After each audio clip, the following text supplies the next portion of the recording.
ఇవాళ మేము ఢిల్లీ అవన్నీ వెళ్ళామండి. ఢిల్లీ హట్ స్టాల్స్ ఉన్నాయి, వెళ్దామనేసి. వీకెండ్ కదా, అందరికీ కంటిన్యూగా 3 days హాలిడేస్ వచ్చాయి. రేపు హాలిడే, రేపు రాఖీ కదా, అందరూ రాఖీ జరుపుకుంటున్న వాళ్ళందరికీ కంగ్రాచులేషన్స్. అందరూ వాళ్ళ అన్న చెల్లెళ్ళు అందరూ ఎప్పుడు కలిసి ఉండాలని కోరుకుంటూ విష్ చేస్తున్నాను.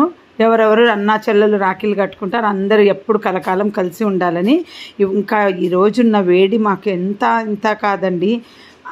అసలు అక్కడైతే నాప్కిన్లు తడిచిపోయినాయి, అంత చెమటలు అసలు. ఇంకా రిటర్న్లో ఎక్కినాం, 5 minutesలో పిచ్చ వర్షం అండి, కింద మీద కొట్టింది అసలు వర్షము. బట్ వీడియో స్పీడ్గా ఉంది, మేము అంత స్పీడ్ డ్రైవింగ్ కాదు, 1 minute కంప్లీట్ అవ్వాలి కదా. వీడియో స్పీడ్గా ఉంది, మళ్ళీ ఇంత స్పీడ్ డ్రైవింగ్ అనుకోకండి. మామూలు వర్షం కాదు. మీకు అందరికీ తెలుసు అనుకుంటా, బంగాళాదుంప పూస్తే ఇక్కడ మనకు వాటర్ పడినా కానీ ఇలా అవ్వదనేసి ఈ మధ్య మాకు ఇక్కడ పోలీసులు కూడా ఆపి చెప్తున్నారంట, మా ఆయనకు గ్లాస్కి బంగాళదుంప పూయండి అనేసి.